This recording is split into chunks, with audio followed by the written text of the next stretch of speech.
All right, so you've done it. You've bought your first straight razor. But what of all this stuff do you actually need to shave?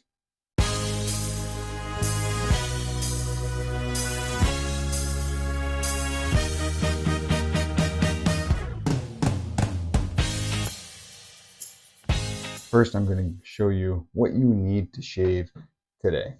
And then I'm going to go into some of the stuff that I have, which is, in terms of the rest of the shave community, not that extensive. It really is not.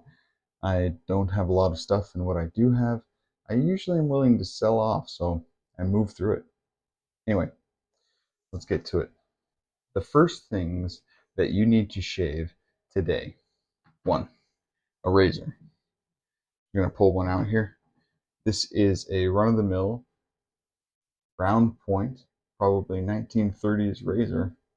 You do need a razor. I like this one because it has a thumb groove. So I'm not going to go through the what I like about each razor. I love all of my razors, but you do need a razor. Uh, Second, you need soap.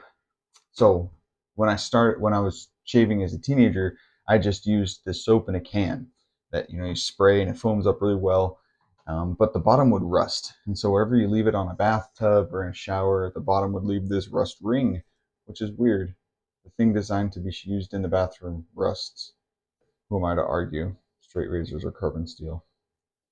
Those are produced where they take the glycerin out, which is a water-loving substance that's really good for your skin. So shave soap with a brush is better for your skin, and you can create a really thick, really slippery lather that's easy to shave with. So you need soap. The third thing you need is a brush. I have three brushes here. This is a long-handled brush with a boar bristle. It has a bit more spine to it. So um, you have three major types of hair in a brush. You have badger hair, natural hair anyway. You have badger, which is like this, medium. You have boar, which is stiff.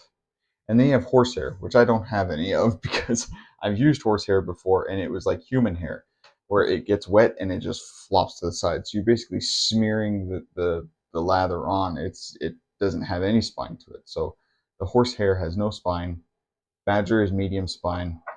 Boar is stiff. Those are natural hair. You can also get synthetic, which is this guy.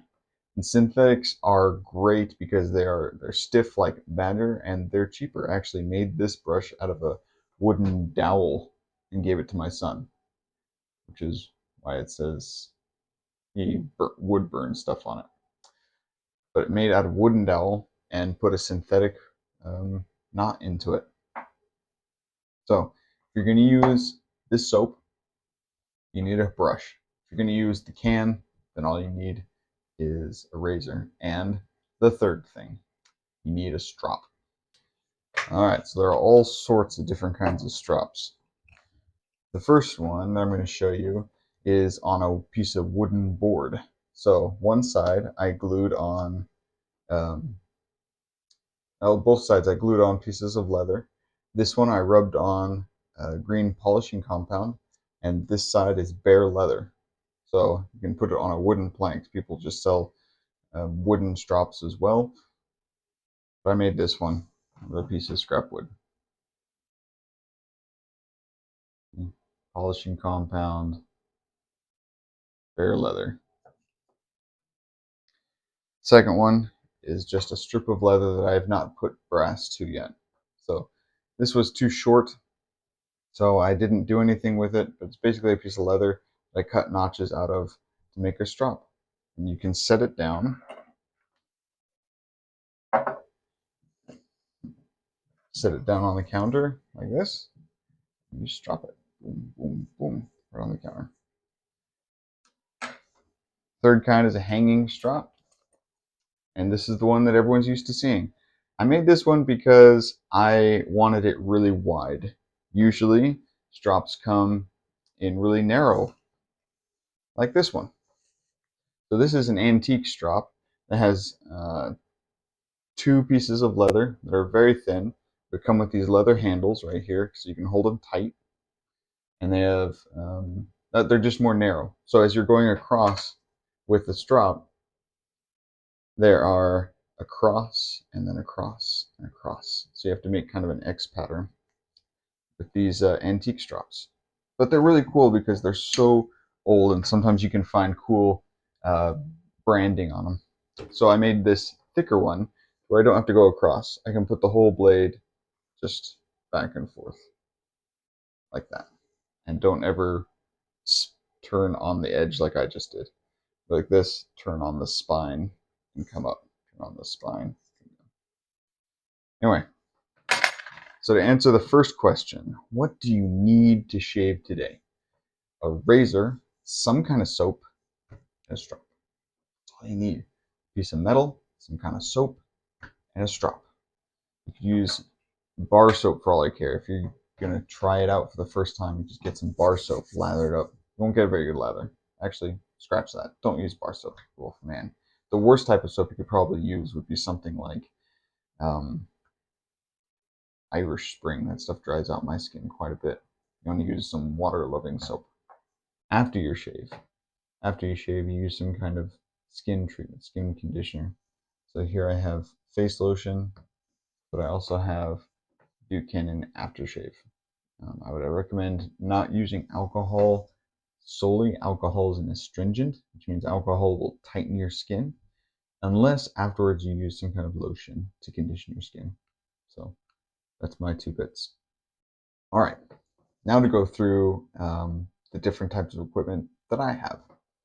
This is for reconditioning razors, like antique razors that I find.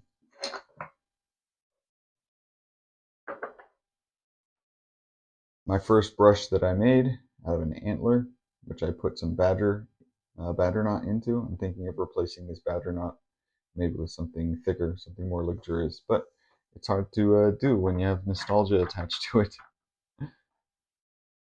Long handle brush, the synthetic that I made for my son, and a bunch of strops. I don't use all these strops. I don't use all these strops all the time. I just use this strop primarily. And you guys have probably seen my honing videos, but this is my first stone that I will go on when I'm honing. If I need to reset the bevel and the razor is completely like chipped and popped, then I will use the diamond stones and I'll take the edge off and I'll start a whole new bevel. But if it already has bevel that's pretty decent, then I'll just start with this one. This is a King Japanese Waterstone. So this one, this side is like 1,000 grit, and then this side is like 6,000 grit. And I am a creature of habit, so I have to count my passes. Some people just go by feel as they're working the blade. I really count, so I do 100 passes on both sides of those. So 100 on the 1,000, 100 on the 6,000, and then I'll go about 50 passes on the Arkansas Black. So this is like a not quite as fine as a silkstone, but I think it's a kind of slate. It'd be equatable to slate. You can make your own slurry. I take the diamond stone, work it on there, create a slurry, but it's an oil stone. So because it's an oil stone, I use 3-in-1 oil. Give a strip of oil on there before I work it. This is more like a finisher. This is a finishing stone. So even though it is taking off metal, it's very minute. And then I go on to the polishing side of the strop for the polish. And this is not honing. This is polishing. So it's just creating a mirror finish. This won't take out any scratches. This just makes the edge slick to get through the hair. Styptic pen. So this is a styptic pen that is really old. Usually they come in one piece, but this one is broken inside of the container. So comes in these pieces like chalk. so it looks like chalk.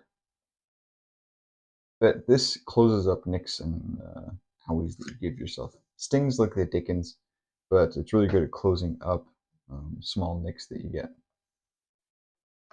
Styptic pen. This is a scuttle. Need some kind of bowl. This one fills in with hot water and it keeps the inside of the basin where the soap is warm. So as you whip up the lather, it keeps the lather warm. If you don't have a bowl, I say that you don't need one. If you don't have a bowl, you don't have one, then you whip it up right inside of the container of the soap. That is my layout of equipment. If any of you have any questions, let me know, but I hope this helps somebody get into the awesome hobby of straight razor shaving. Anyway, that's it for me. Happy shaving.